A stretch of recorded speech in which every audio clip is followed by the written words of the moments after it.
Hey Herd!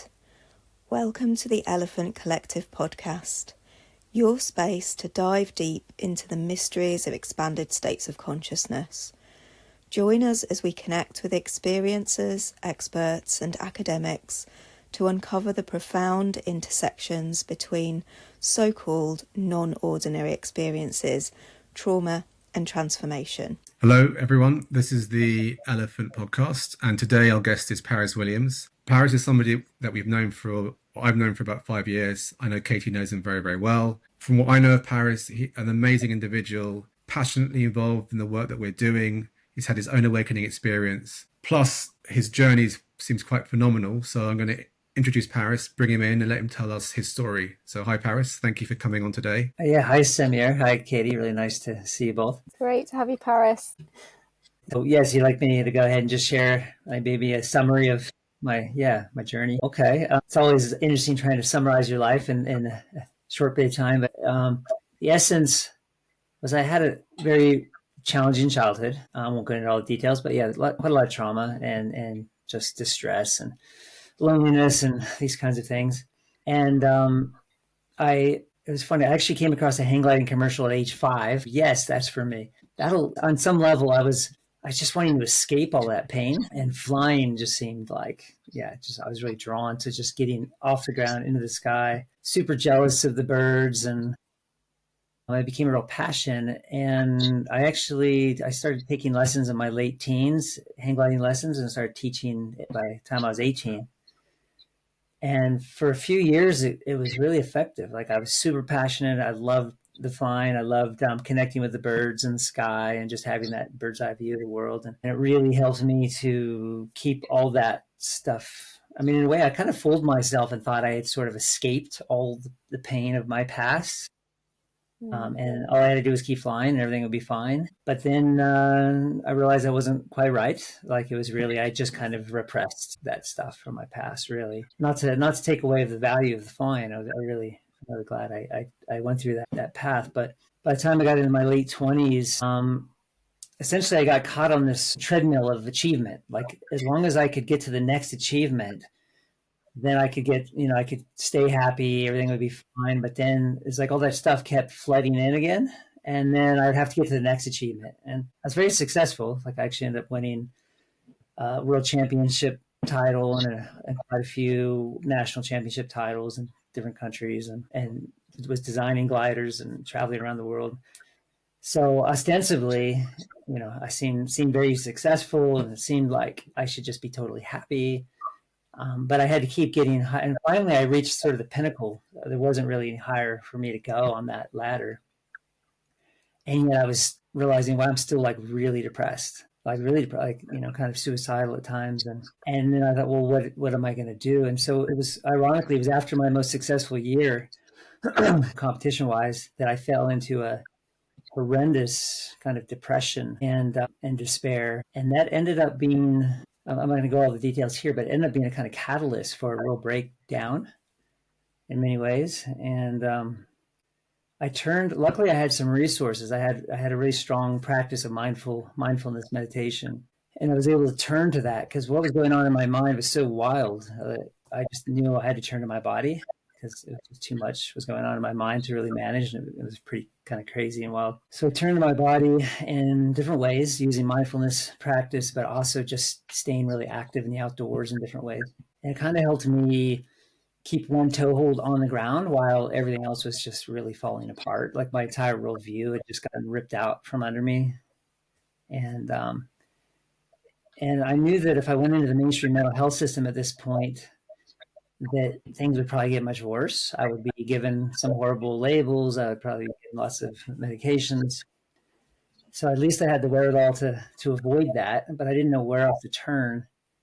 And I actually ended up traveling to different kind of Buddhist monasteries and speaking to different teachers and abbots and monks and nuns. And that was super helpful. The best kind of reassurance I got was from one of the abbots at the monasteries, was just saying, just keep doing what you're doing because, there is light at the end of the tunnel. So just having that reassurance even though I felt completely mad inside, really. And so I just continued, I just persisted with that. And I knew that I knew enough, you do your internet searching and all of that. And I had family members who had actually spent time in the hospital and had mental health issues and stuff. So I knew that, I would get a psychotic disorder most likely if I went into the system, and I just avoided it and managed to come through the other side. And as I came through it, it was clear that what was coming up was related to all this trauma that I had in the past on one level, but on the other level was that my whole veil of constructs of the world had gotten really, it kind of collapsed in a way that I'm starting to see, I don't know what you'd call it, a more fundamental or principles of the world, of the universe, of the cosmos that I think many of us get blinded to in this society. They started becoming more apparent. What we often call transpersonal experiences. So I was seeing kind of this mixed blessing, like the fact of having gone through the trauma and being overwhelmed by that also opened up the door to being able to a kind of awakening experience. So I came through the other side and realized, I had this profound healing experience, and more than just a healing, but a real opening. And it was clear to me that so many other people have these kinds of experiences, but they end up funneled into the mainstream psychiatric system and often heavily medicated, and taught to really fear their experiences even more than they already do. And so it creates a really horrible situation for so many people. So it became a real passion of mine to try to help these people, support others who are going through similar experiences as me, A, for themselves, for their own healing, but also B, recognizing that our world actually needs people like this. Kind of recognizing what our indigenous ancestors have always known, that there are certain people, certain gifts, often called shamans, or there's other terms for that have this kind of mixed blessing of being able to see through the veil of the social constructs. And there's a real sensitivity that's both challenging to them, but also really beneficial to their tribe, their people. And so, that became like a real calling, essentially, to support others going through this and to be able to benefit themselves and ultimately benefit our really troubled world.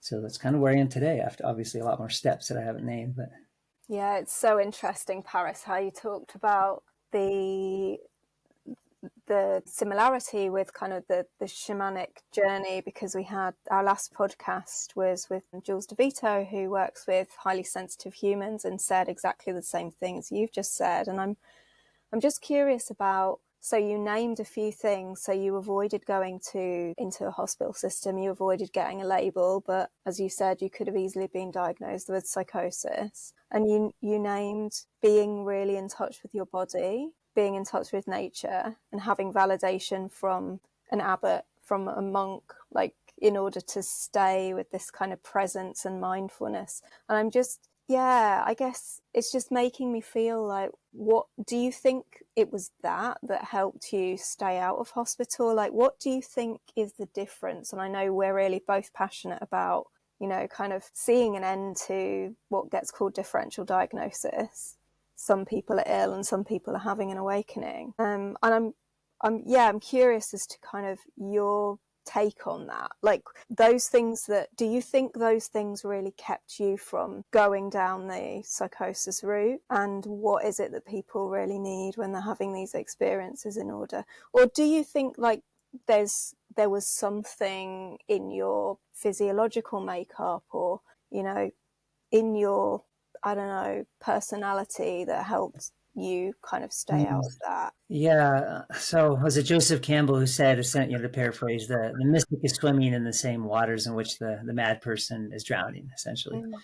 And I think given our history and our temperament, so many factors, how much we end up drowning and able to swim or not can vary a lot. I feel very privileged and grateful that I had a lot of really strong resources when I fell into those waters.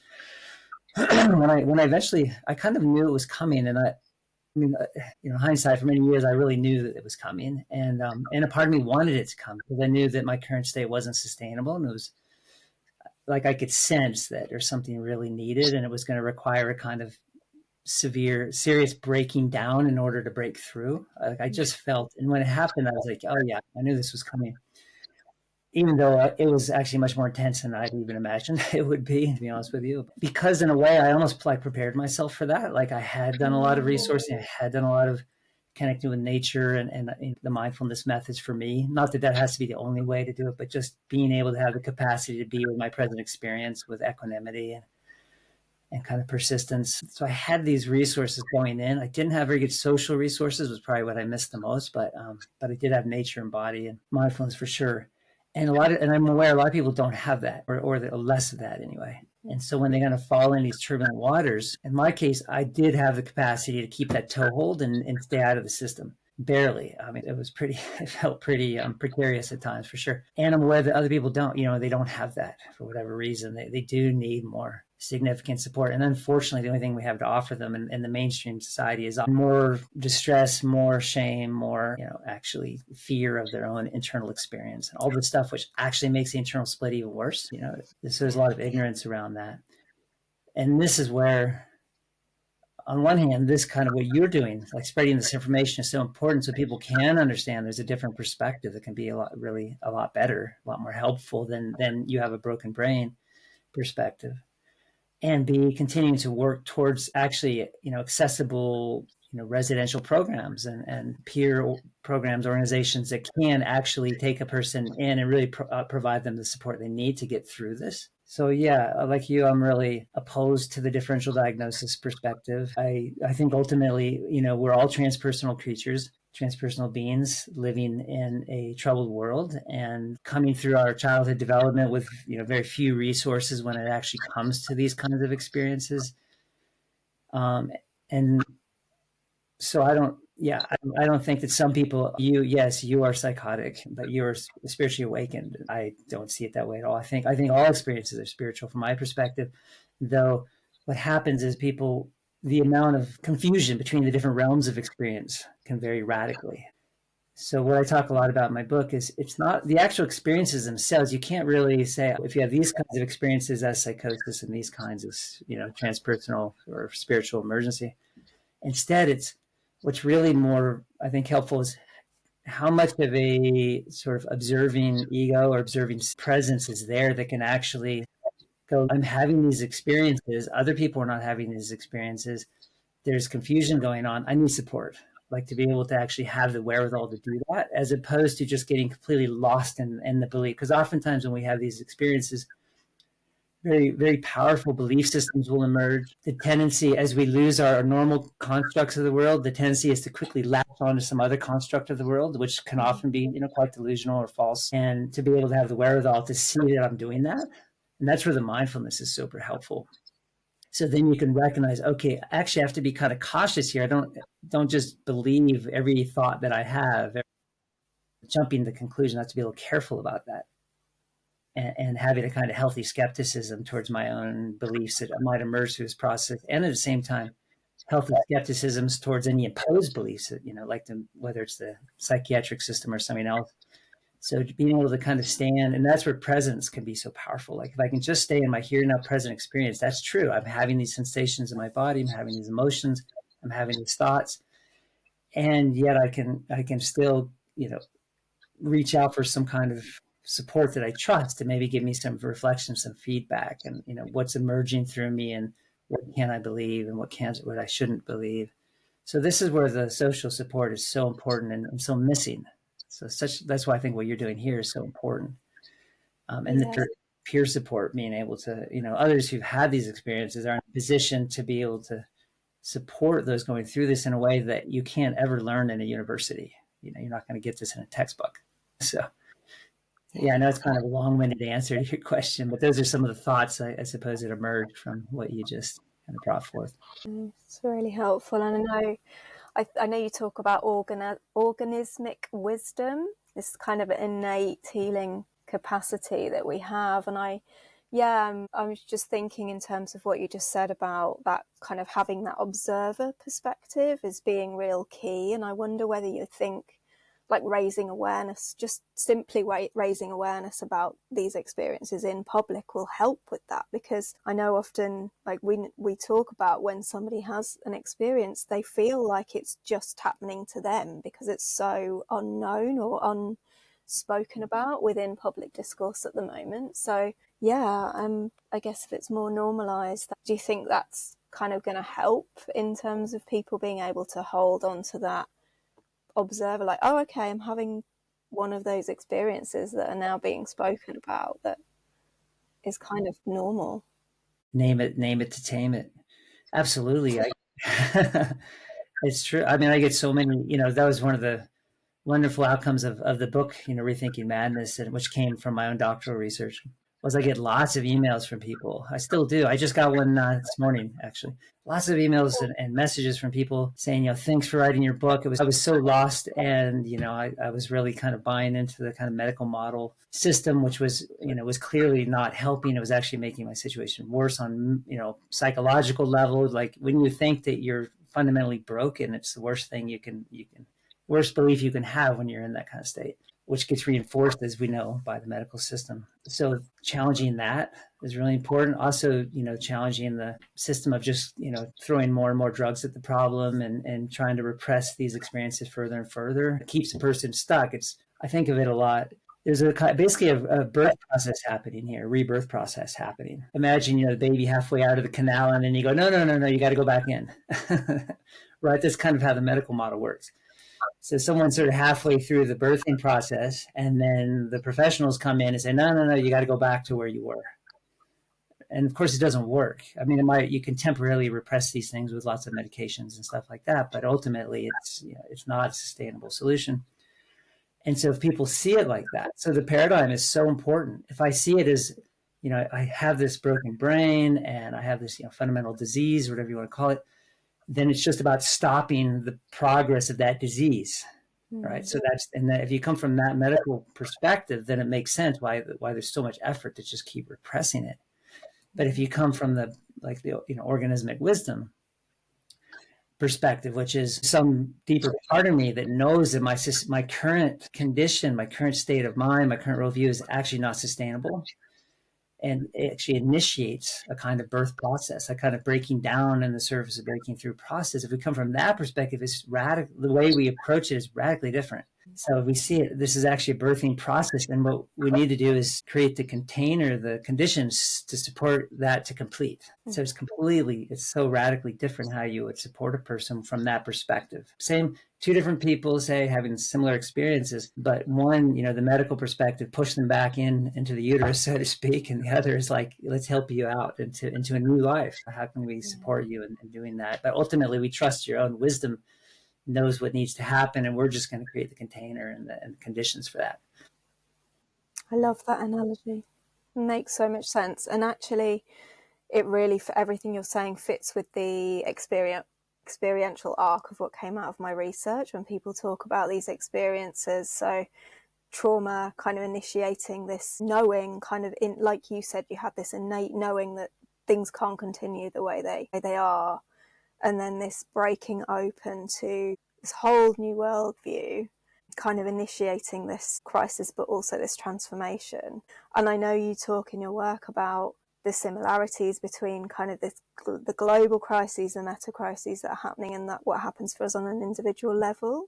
And I wonder whether you might speak a little bit about kind of what your experience gifted you in terms of that new kind of idea of what reality is, or what that world shift in worldview was. Would you mind saying a bit about that? Yeah, so the idea of a trance, I think, is really helpful. So trance is when we're caught up in a particular state of mind, belief system, but we don't know we are, right? We think we're seeing things accurate. This is the way the world is the way I am, others. We have no idea that we're actually in a kind of delusional trance.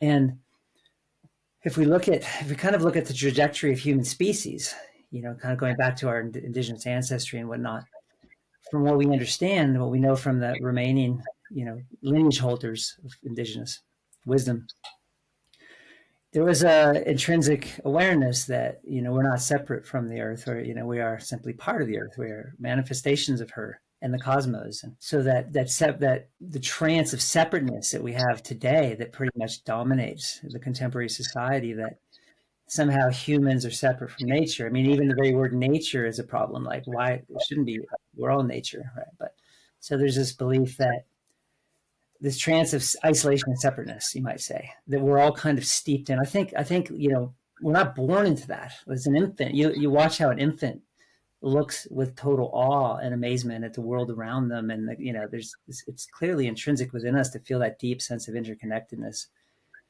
And yet that gets kind of knocked out of us, and we end up developing this sense of separateness. There's also a kind of superiority that comes with that, the human species being superior to other species, or my nation being more superior to other nations, or my gender being more superior to other gender, right?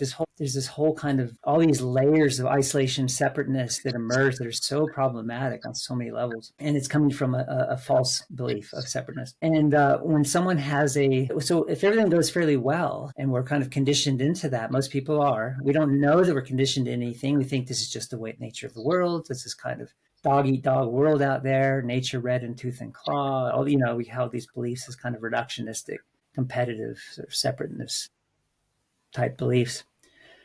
But when someone goes through a really powerful experience, this is where trauma comes in. So if someone does have significant trauma, now it certainly can just simply make their condition worse, and that's where it ends. But for many people, it can kind of initiate this it can catalyze this process of shedding that veil, so to speak. Like, this isn't somehow that my being knows this is really totally unsustainable. Having gone through traumatic experiences, there's a sense of that something has to change. My own psyche can initiate a kind of a breaking down of my worldview.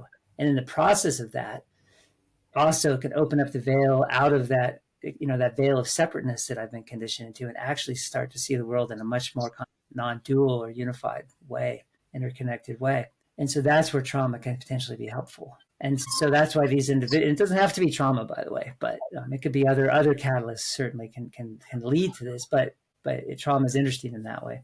And then once a person kind of breaks out of that, it becomes so apparent. Like, it's like, oh gosh, it's so obvious that the fundamental interdependence and interconnectedness and the real kind of delusion and toxicity of the separateness. And once you see that, you can't really unsee it. I mean, we certainly have our days, our good days and bad days, you might say. So, but anyway, these individuals, whatever we want to call them, awakened or, essentially detranced, are now in a position where they can support movement towards a more wholesome narrative, more on the collective level. They can start to help others go, hey, look, we're in a trance here. There's a real problem. We're actually human species is heading off a cliff, and we're taking much of the rest of the world with us. And unless we actually come out of this trance, it's not going to stop. This is going to be our end game, most likely.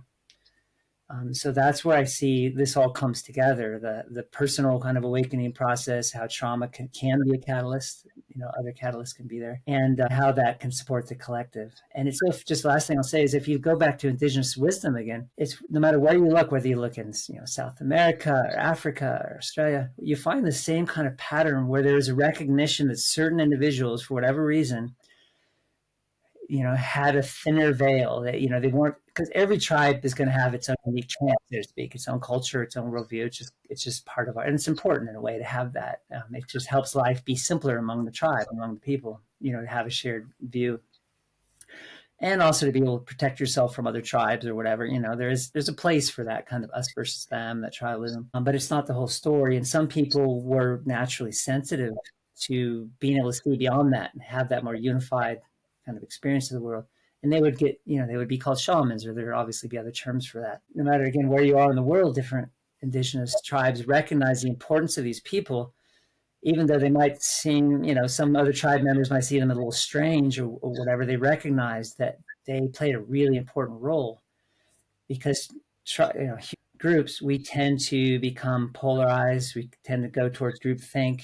We tend to get fixated in certain worldviews. And having people like that and actually honoring and giving them a place in the group will in a way, it prevents that. It helps the tribe stay more flexible, adaptive, and not fall into these ways. But now what happens in modern world, these people are still there, but what happens, they get pathologized, they get hospitalized, institutionalized, drugged, they get that very gift, the very thing that can help us come out of this trance, are the people that get institutionalized and pushed away. So it's a real problem. So from my perspective, the very people who actually are holding the exact gift that we need collectively are the ones that are getting knocked out of society. Yeah, it's quite sad.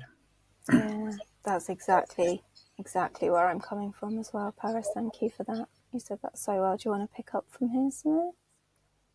Thanks for that, Paris. That's fascinating and I think very much aligned with our own work. But because we want this podcast and our work to get to a wider audience who might not have much of a background in what we're talking about, I'd like to unpack and almost define a few words that you use. So the first thing is, could you define the word trauma in the context of what you're speaking to, for somebody who doesn't understand it in the context that we're speaking about? Yeah. So whenever we're faced with a combination of threat, that could be to my physical self or my, existential self, like just anyway, my experience of a coherent, relatively secure self that's threatened, combined with helplessness. So when you bring those two ingredients together, you've got what we call a traumatic event. So, and because because there's helplessness there, it's like we can't fight it off. We can't run away or escape it.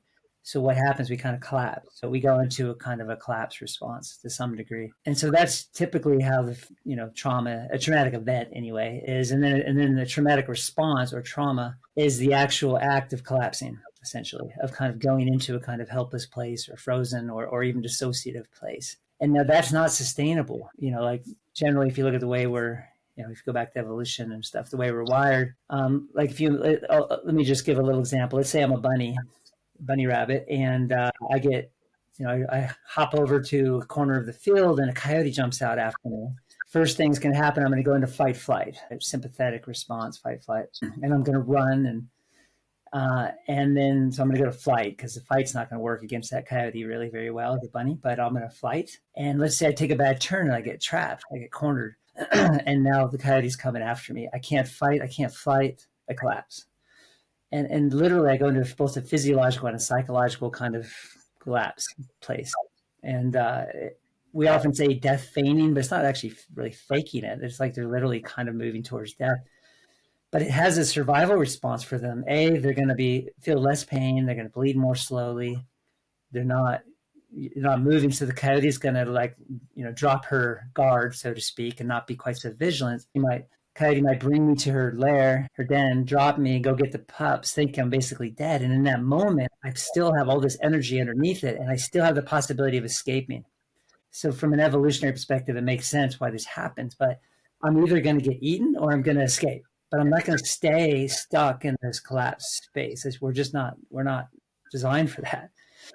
But in the nature of the modern world, we can, with the complexity of the human society and everything, we can actually get stuck in that place, and it's really unsustainable. Our organs, so we get caught in a kind of stalemate inside, and our organism is trying to get us out of that state on one hand, but in order to come out of that state, I have to feel all that fear, that rage and despair, the kind of, as I was going in, I have to kind of feel that again as it comes out of my system.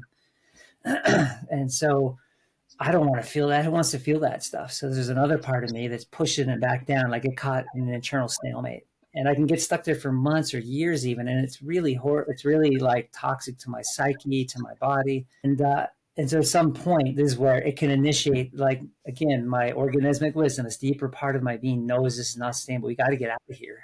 And eventually we'll find the creative way, a solution out of that stuck state. And so that's often what we think of as a psychosis or a spiritual crisis, is that extreme but creative, we got to get out of this state somehow. And so basically we intentionally, there's an initiation to break down our whole worldview and to move into something different. It's very precarious and it's haphazard, and it often doesn't come to fruition. It often, the person gets stuck in this very chaotic state. What we think of as a psychotic disorder is often, the medical field. But when it does happen, the person can finally come out of that state into a newly empowered, invigorated place with a much more wholesome and updated worldview.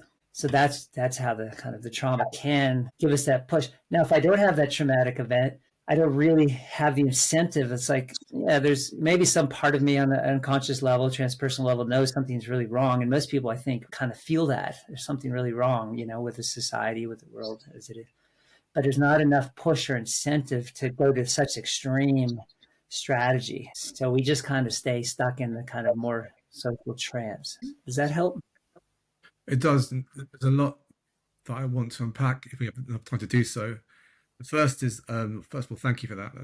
That is really interesting. And then now from a let's look at it from a spiritual awakening standpoint. How would you reconcile trauma with the spiritual system? So a spiritual system could be the Hindu tantric system or Chinese system or an indigenous system. Have you ever thought about how they would frame trauma? Trauma is a very Western perspective, isn't it? Yeah. So this kind of goes, if you look at the distinction between spiritual emergence and spiritual emergency. So if you were to cultivate a particular spiritual practice, like the ones that you mentioned there, often involving like maybe a non-dual kind of orientation, where there's an actual cultivated practice of, you might say, relatively gently, going beyond the veil of that illusion of separate self. They talk a lot about that in the Buddhist and a lot of these other traditions, right? There's this illusion of separate self, and it is an illusion because we're not, we're just different waves on the same sea ultimately. And so these practices help us to kind of gently break out of that. So we can go, oh yeah, look, I'm just another wave on this sea. And we have a much, this kind of non-dual or unitive experience. And there's no trauma there. Like it's for most people, I mean, sure, there might be some moments in there that are pretty intense, but generally speaking, there's not a sense of threat, like severe state. We're just gently threatening the experience of self, you might say, but it doesn't really feel traumatic. And eventually we can, with persistence and diligence and things and guidance, we can come through and out the other side. Whereas that's more like spiritual emergence, to use that term, or spiritual emergence is a much more radical, something more radical happened. And that's typically what we talk about when I'm using the word trauma. Some severe threat to self occurred that overwhelmed my capacity to really feel in control anymore. I feel disempowered and I go into a more collapsed place. So that could happen from what we might think of as externally oriented, derived threats, like maybe I'm physically or sexually abused or violated in some way or have a horrible accident. Or it could even happen more internally. Like sometimes people do go on these they maybe go onto an intensive meditation retreat or something like this, or maybe they take some plant medicine. And they have a potentially, they actually can face that threat to self so directly and so confrontationally, can actually result in terror. And that's a kind of trauma as well. You might say, again, if you get to the point of terror of like, I'm not in control here and I'm feeling severe threat, then that's how in the West we use the word trauma. That's not ideal. Ideally, a person can go through this process more gently. But even when you try to do that, you guide somebody through it more gently. Occasionally it happens where someone falls off the cliff, so to speak, and then now they're in a full-on emergency. They can still come through the other side, but often now they have to work with all that fear, and so that tends to make it a little more complicated. They have to actually, the fear is going to try to pull them back, and you have to support them and reassuring them that, hey, this is okay. Yes, of course this is scary, but let's just keep going here because there is light at the end of this tunnel. So let's say there's two different models. You have this trauma-based model, that's spiritual emergency, and you have the spiritual or indigenous wisdom model, which is spiritual emergence, which has a soft way of approaching these non-dual states. I've thought a lot about how would you reconcile these two systems. I'm just wondering, in the Hindu system, there's an energetic, subtle body. Let's say the body has an energetic map on it. And in the Hindu system, you have something called prana. Before an awakening or a Kundalini awakening, the prana is meant to be balanced. And any blockages, and I use the word blockages in inverted commas because that's a Western translation of an Indian word, is meant to be resolved. And they say that the blocks are karmic. So theoretically, in a Hindu system, we are born and we develop these blocks in our energy system. Would you see that as trauma in a sense? So from a Hindu perspective, it's karmic, it's attachment, it's eating too much food, or it's being attracted to money, for example. Is there any way that you look at the healing of the pranic system in a Hindu model will increase your propensity to have an awakening? Is that the same as the healing of trauma, or are these two separate things? Yeah, I want to be a little cautious because I'm only kind of superficially aware of that particular model. Like the main Eastern models I've been most involved with are the Buddhist perspective. But obviously there's different, I see them as different fingers pointing to the same moon, really. You're kind of different ways of perceiving the same process. I would say ultimately there's a movement from dualism, like the experience of separate self to other, the non-dualism, right? To, actually, that's what's often called awakening, to use it roughly, to having the experience, the experiential recognition, not just, intellectual, but no, I totally feel the unity of all of us, right? The non-dual. And there's a path from the dual to the non-dual. And so what I see, and regardless of what tradition you're talking about, like the kind of Western trauma system or the Buddhist or the Hindu or whatever, I kind of see ultimately they're all talking in a way about the same path using different language. And how you navigate that path is whether we're going to do it in a way that where the person feels relatively empowered and they never, they don't experience severe terror or disempowerment to the point of overwhelm and collapse. If they can get through that without that, then we would say in the trauma world that they didn't really experience a traumatic event. But they still can get there. They just do it in a different way. Or if they do experience like a severe block, boom, they basically run into terror is what it feels like.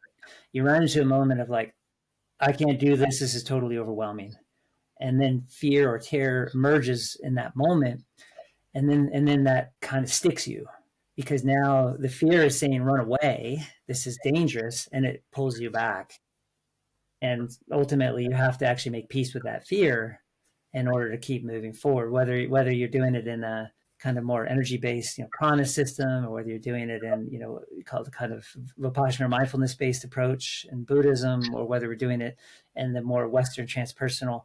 I think you're talking about the same thing. Where is the person at in this particular journey right now? Where are they?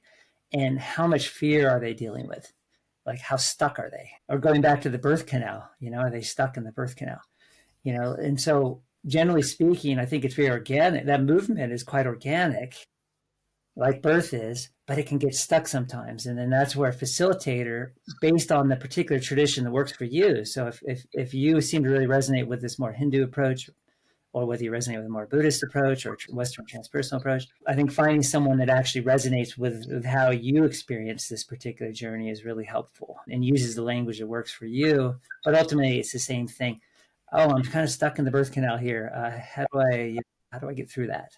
And then the guide hopefully has been through that themselves, where they can go, okay, this is what's going on here. This could be really helpful for you to work through that fear, or that blockage, or whatever you want. Does that resonate? Or I'm wondering if this is related to your course that you're running, Paris Toward a Shared Spirituality in a Time of Crisis. And I'm wondering what you mean, I guess, by how do we get to a shared spirituality if we've got different models and different traditions? And how do you see that? Like, how do we move toward that shared spirituality if we are all kind of pointing at the same thing, If you can take that step back and see that we're all different fingers pointing to the same moon, then we're there. We're in shared spirituality. The particular language or the particular process, or steps that we might be using, or it might be different. Like they say, there's lots of different trails up the same mountain, so to speak, but you still end up at the same peak of the mountain. And when you recognize that, when you can back off and go, right, like the same spiritual inspiration and pull is in all of us. Like, we actually all feel the limitations of dualism. We feel the limitations and problems of living, in the separatist worldview. We can recognize how universal that is. And we can actually honor and respect the different traditions that help people to come out of that. We don't have to go, no, yours is wrong and mine's right, and you should do it my way. We can go, hey, wonderful. You're finding a path that works for you. Great. This path works for me. So that's one way of the shared spirituality. We're seeing the commonality of that same pull towards wholesomeness. And, as we move towards unitive experience, then what emerges naturally are love, compassion, right? Sympathetic joy, peace. These are the qualities that just naturally show up regardless of what tradition you might be starting from or working with. And then the other aspect of that is realizing ultimately, we are all part of this extraordinary being that we call Gaia, or Mother Earth, and ultimately cosmos. We're all simply manifestations and part of that.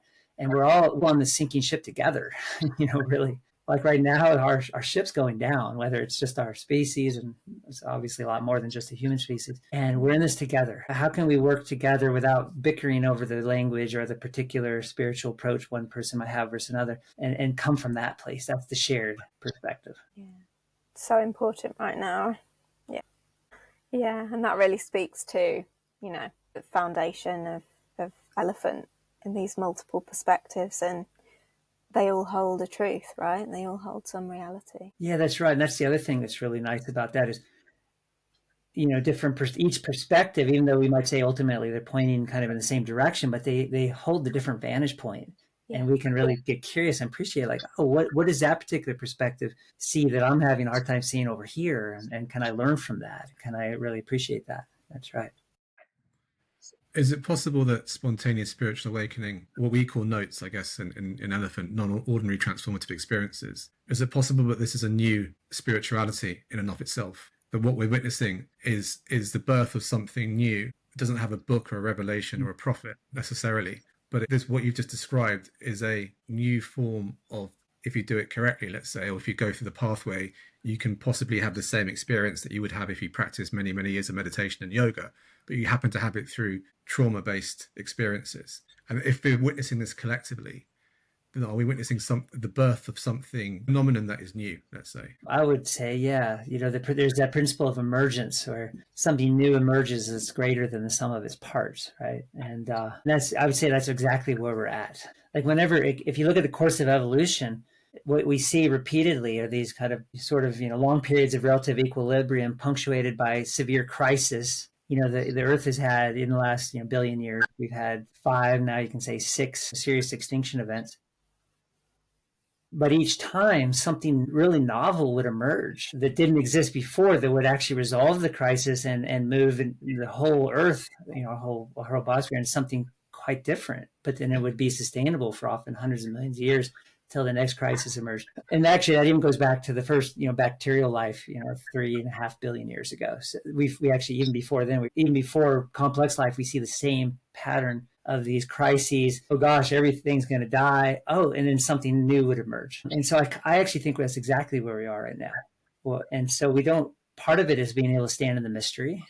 Like, we don't know what it's going to look like, and it's trusting that deeper organismic wisdom. There is a wisdom here that can actually go through a kind of breaking down the breakthrough process, and we can trust that, and we can actually participate in that by being really present and self-connected, and be doing our work to come out of that dualistic delusion. If the more of us that can actually move to that broader unified perspective, then I think the better chance we have of being able to move through this crisis into something really new. And who knows what that's even going to look like at this point, right? Do you ever view the world as a collective consciousness, or ecology itself as collective? Yeah, absolutely, yeah.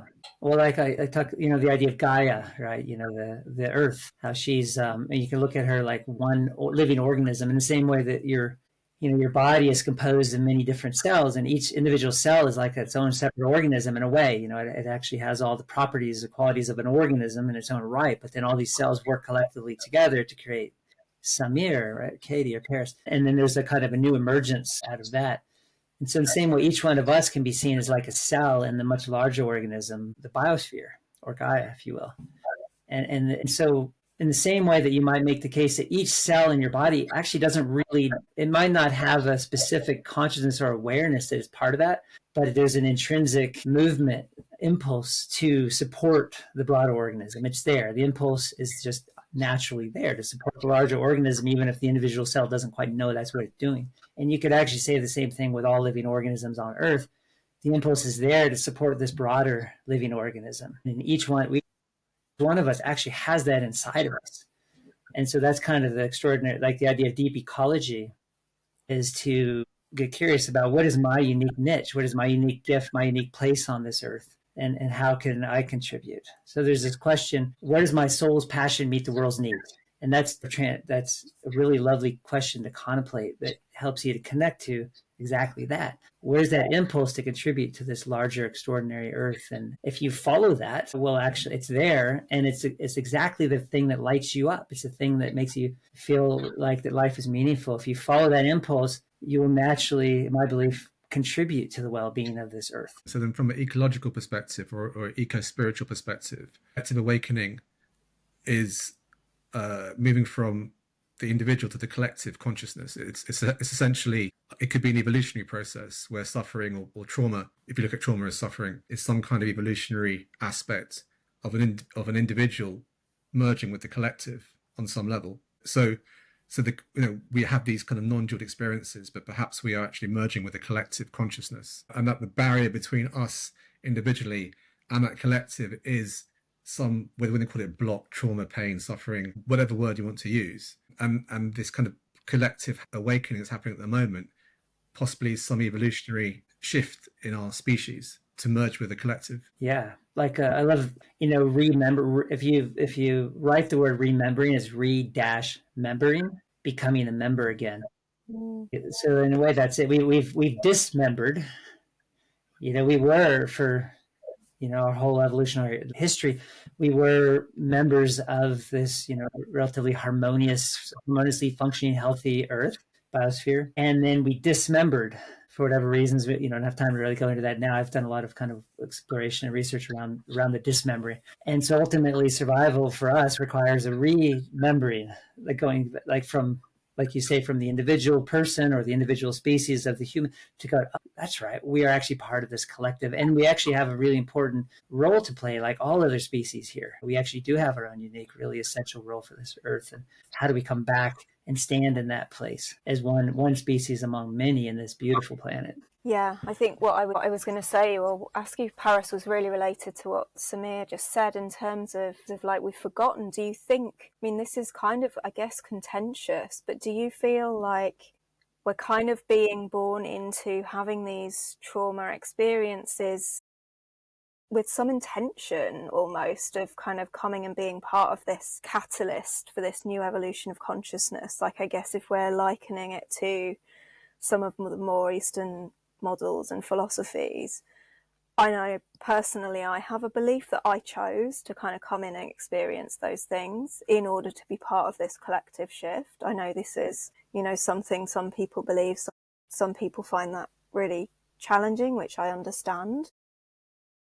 But if we kind of move beyond our own individual pain and individual trauma and see the bigger picture, what's your sense of, like, is that the purpose of having these initiatory trauma experiences in order to be part of this collective shift of evolution of consciousness? Yeah, no, wonderful. Well said. I think essentially the further one member of a collective, so human species being a member, the further removed or attempt, I mean, we can't literally remove ourselves, of course, we can try, but we really can't totally. But the more we kind of try to pull away from our collective earthanity, so to speak, if you will, the more distress, confusion, trauma, that starts to naturally open up. We're moving into a more essentially a pathological state. It's a kind of a diseased state, you might say, very similar to how cancer works. And so the more we move in that direction, the more the conditions are there. We're essentially disconnecting from source. We're just from our own source, from our own aliveness, from our own love, harmony, all these things we're pulling further away from that. So as a result, there's going to be naturally more of the opposite. There's going to be more confusion, more pain, more traumatic experiences. That's just going to be the result of that. And part of the trauma itself, you might say, like, if you go back to your own body, whenever there's something wrong, what happens? We feel pain, right?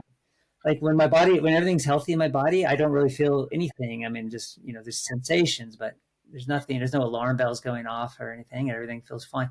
But as soon as there's a problem, suddenly, like, it's really obvious, like if I start having liver disease or I've got, broken bone, or there's a lot of pain and suffering there. And part of the pain and suffering, or you might say all of the kind of impetus of that, is to try to tend to that, to try to repair, heal that. So the pain it's not just about, masochism or sadism or anything like that. It's like, no, my body's saying, hey, there's a problem. You need to deal with this. And in a way, that's what's happening now. We've got like serious problems now because of this dismemberment. And there's so much pain on so many levels as a result of that. And that pain is actually related, like you say, I think if I'm hearing right, to the impetus to come back. It's like a message and also motivation to go, there's a problem. And let's actually, as we start to move back towards wholesomeness and reconnecting with the collective and all of that, then there'll be a natural relief of that, we'll start to experience more harmony on every level, whether it's, between classes and countries and genders, and as well as between the human and other species, those pains will start to diminish as we move back towards a more wholesome state. So that's the gift, you might say, of trauma. Is it's actually, if you see it for what it is, it's an alarm bell. Hey, problem, tend to this. Oh, right. And then tending to that actually means moving it back in the direction of wholesomeness. back in the direction of connection. Yeah, wonderful. Thank you. It's a gift, and also it brings wisdom, right? Like you said before, there's so much wisdom that comes through these experiences that we really need right now for the collective. Yeah. Thank you. You got anything to end on, Samir, before we finish? Yeah, well, firstly, Paris, is there anything that you want to bring about your work or anything you're doing now that you want to share? Yeah, so my work is kind of twofold. I'm doing a lot of trainings and teachings around trauma, particularly mindful-somatic, kind of holistic ways of working on the more individual level. So kind of teaching professionals how to support their clients and things, with trauma and that kind of stuff from a more holistic, personal and somatic level. So that's one half. But then and that feels very important. But then a bigger part of my passion really is the deep ecology work which is like we were just talking about, really. How do we support this broader rupture between humankind and Earth? Like there's been this major rupture. It's clearly not sustainable. And trying to support more and more people to awaken to that rupture and to work through the grieving process. There's several steps when you become aware of the rupture. So probably the majority of people aren't even fully really aware of it. There's a bit of ignorance is bliss there. But when you start to really open your eyes and heart and mind to that, it hurts, right? It's hard. It opens up pain, like fear and sadness and grief and all these things emerge. And so having to support people through that so they can actually get to the next step of, as you open up and you feel the collective, you feel that connection, and then you work through the grief of that awareness, then there's that natural pull towards finding your own gift and passion and following that to actually support the repair process. That's deep ecology work. And I'm actually more passionate about that than anything else right now. I guess I feel like the trauma work, the individual trauma work, feels a little bit like if we're on the Titanic and we know it's going down and the chef just cut her thumb in the kitchen and I go and put a Band-Aid on it. It's like, okay, that's important, but the ship's going down. So it's kind of like that. So that feels more urgent in some ways right now.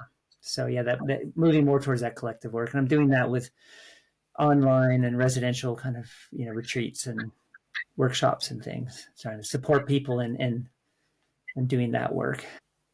I mean, it does feel like there's a time coming now where this work needs to become collective and probably more important. And from our perspective in Elephant, where we can help is bring it more into the mainstream conversation. However difficult that might seem now, these topics need to be covered in a way more mainstream way than we're doing now. So it's important work that everyone's doing. I mean, I could have 50 questions to carry it on, but I know we're coming up to an hour. I'm wondering if we should have a part 2.